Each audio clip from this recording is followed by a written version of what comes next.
ಭಟ್ರೆ ಭಟ್ರೆ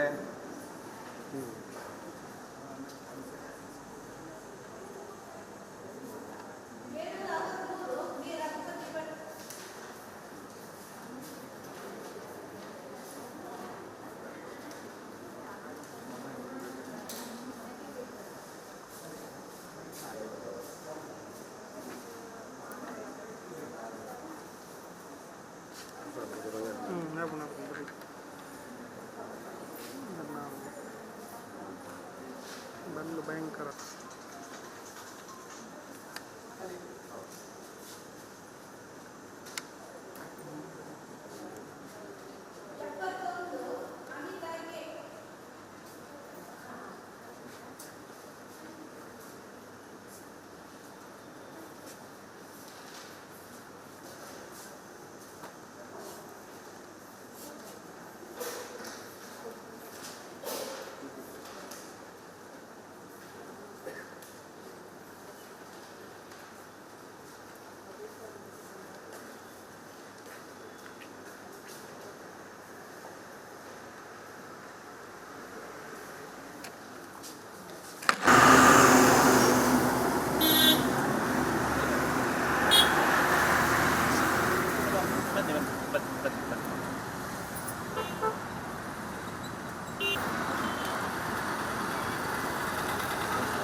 ವಿಶ್ವಾಸ ಇದೆ. ನಾನು ನಿನ್ನೆ ರಾತ್ರಿಯವರೆಗೂ ಮತದಾರರನ್ನು ಫೋನ್ನ ಮೂಲಕ ಸಂಪರ್ಕ ಮಾಡುವಾಗ ಭಾಳ ಒಳ್ಳೆಯ ಈಗಾಗಲೇ ಅವರು ನಿಶ್ಚಯ ಮಾಡಿದ್ದು ಗೊತ್ತಾಗ್ತದೆ.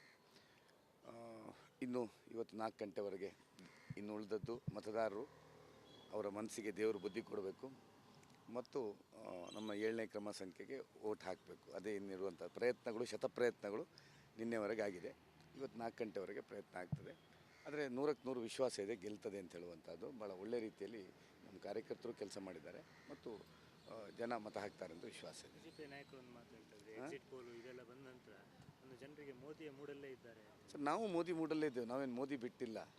ನಾಳೆ ಅವರು ವಿನ್ ಆಗಬೇಕು ಅಂತ ನಾವು ಬಯಸುವವರು ಮತ್ತು ಅವರು ಗೆದ್ದೇವೆ. ಈ ಚುನಾವಣೆ ಬೇರೆ, ಆ ಚುನಾವಣೆ ಬೇರೆ, ಹಾಗಾಗಿ ಏನಿಲ್ಲ. ಆದರೆ ಭಾಳ ಬೇಸರದ ವಿಷಯ ಅಂತ ಹೇಳಿದರೆ BJPಯ ಒಂದು ಅಭ್ಯರ್ಥಿ ಆದಂಥವ್ರು ಇವತ್ತು ಎಲ್ಲ ಮನೆಗಳಿಗೆ 2,2 ಸಾವಿರ ರೂಪಾಯಿ ಶಿವಮೊಗ್ಗ ಭಾಗದಲ್ಲಿ, ಉಡುಪಿ ಮಂಗಳೂರಲ್ಲಿ ಕೊಡಲಿಲ್ಲ, ಶಿವಮೊಗ್ಗ, ಚಿಕ್ಕಮಗಳೂರು, ಕೊಡಗು ಈ ಭಾಗದಲ್ಲಿ ಪ್ರತಿ ಮನೆಗೆ ಕವರ್ 2,2 ಸಾವಿರ ಕೊಡುವಂಥ ಫಸ್ಟ್ ಟೈಮ್ ನಮ್ಮ ಪದವೀಧರದ ಇತಿಹಾಸದಲ್ಲಿ, ನೈಋತ್ಯ ಪದವೀಧರದಲ್ಲಿ ಇಷ್ಟವರೆಗೆ ಯಾವ ಅಭ್ಯರ್ಥಿಯೂ ಮಾಡಲಿಲ್ಲ, ಅಥವಾ ಇಷ್ಟವರೆಗೆ ಕಾಂಗ್ರೆಸ್ಸು ಮಾಡಲಿಲ್ಲ, ಈ ಸರ್ತಿಯೂ ಮಾಡಲಿಲ್ಲ, ಅಥವಾ ಯಾವುದೇ ಇಂಡಿಪೆಂಡೆಂಟ್ಗಳು ಮಾಡಲಿಲ್ಲ. ಅಂದರೆ ಇವತ್ತು ಹಣ ಕೊಟ್ಟು ವೋಟ್ ಪಡ್ಕೊಳ್ಳುವಂಥ ಪರಿಸ್ಥಿತಿ ಇವತ್ತು ಈ ಅಭ್ಯರ್ಥಿ ಬಂದದ್ದು. ನಾನು ನಮ್ಮ ಪರಿವಾರದ ಹಿರಿಯರಿಗೆ ವಿನಂತಿ ಮಾಡ್ತೇನೆ, ನೋಡಿ ಈ ಸಂಸ್ಕೃತಿ ನಮ್ಮ ಪದವೀಧರದಲ್ಲಿ ಈ ಕವರ್ ಹಂಚುವ ಸಂಸ್ಕೃತಿ ಶಿವಮೊಗ್ಗದಲ್ಲಿ ಲೋಕಸಭೆ ಚುನಾವಣೆಯಲ್ಲಿ ಮಾಡಿದ್ದಾರೆ. ನಾನು ಅಲ್ಲಿದ್ದೇ ಗೊತ್ತು, ಅದು ಬೇರೆ ಜನರಲ್ ಎಲೆಕ್ಷನ್ಸ್ಗಳು.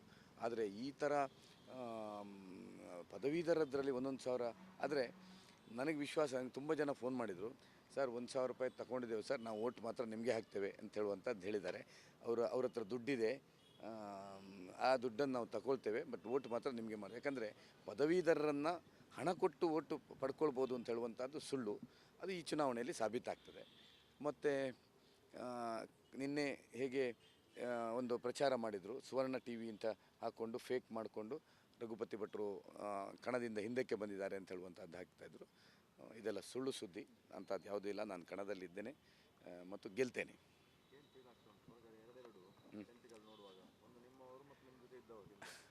ಅಲ್ಲ, ಅದರೊಳಗಿದ್ದವರು ನಮ್ಮಲ್ಲಿದ್ದಾರೆ, ಅದರ ಒಳಗೆ ಕೂತ್ಕೊಂಡವ್ರು ನಮ್ಮವ್ರು ಇರೋದು ಹೆಚ್ಚಿನವರು.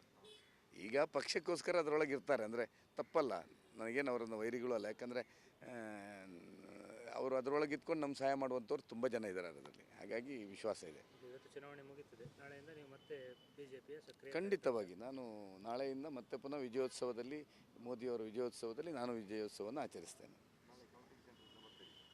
ಕೌಂಟಿಂಗ್ ಸೆಂಟರ್ ಹತ್ರ ಬರಲಿಕ್ಕೆ ನಮಗೆ ಕೌಂಟಿಂಗ್ ಏಜೆಂಟ್ ಮಾಡಲಿಲ್ಲ. ಯಾವಾಗಲೂ ನಾನು ಕೌಂಟಿಂಗ್ ಏಜೆಂಟ್ ಆಗಿರ್ತೇನೆ, ಈ ಸರ್ತಿ ಈ ದಿಸೆಯಿಂದ ಮಾಡಲಿಲ್ಲ. ಸರ್, ಕೌಂಟಿಂಗ್ ಸೆಂಟ್ರಿಗೆ ಬರಬೇಕು ಅಂತಿಲ್ಲ. ನಾನು BJP, ನಾನು ಅತ್ಯಂತ ಸಂತೋಷ ಪಡುವನು. ಮೋದಿಯವರು ಅತಿ ಹೆಚ್ಚು ಬಹುಮತದಲ್ಲಿ ಗೆಲ್ಲಬೇಕು ಅಂತ ಸಂತೋಷ ಪಡುವನು. ಕೋಟಾ ಶ್ರೀನಿವಾಸ ಪೂಜಾರಿ ಅವರು ಗೆಲ್ಲಬೇಕು ಅಂತ ನಾನು ಹಾರೈಸುವನು. ರಾಘವೇಂದ್ರ ಅವರು ಗೆಲ್ಲಬೇಕು ಅಂತ ಹಾರೈಸುವನು. ಚೌಟ ಅವರು ಗೆಲ್ಲಬೇಕು ಅಂತ ಹಾರೈಸುವನು. BJP 28ಕ್ಕೆ 28 ಗೆಲ್ಲಬೇಕು ಅಂತ ಹಾರೈಸುವಂಥದ್ದು ನಾನು ಲೋಕಸಭೆಯ ಚುನಾವಣೆಯಲ್ಲಿ. ಹಾಗಾಗಿ ನನಗೆ ಅದರ ಬಗ್ಗೆ ಈ ಚುನಾವಣೆಯ ವಿಷಯ ಬೇರೆ, ಇದರಲ್ಲಿ ಚಿಹ್ನೆ ಇಲ್ಲ ಮತ್ತು ಇದು ವಿಧಾನ ಪರಿಷತ್ತಿನ ಒಂದು ವೈಯಕ್ತಿಕವಾದಂಥ ಚುನಾವಣೆ. ಹಾಗಾಗಿ ಇದಕ್ಕೂ ಅದಕ್ಕೂ ಕಂಪ್ಯಾರಿಸನ್ ಇಲ್ಲ.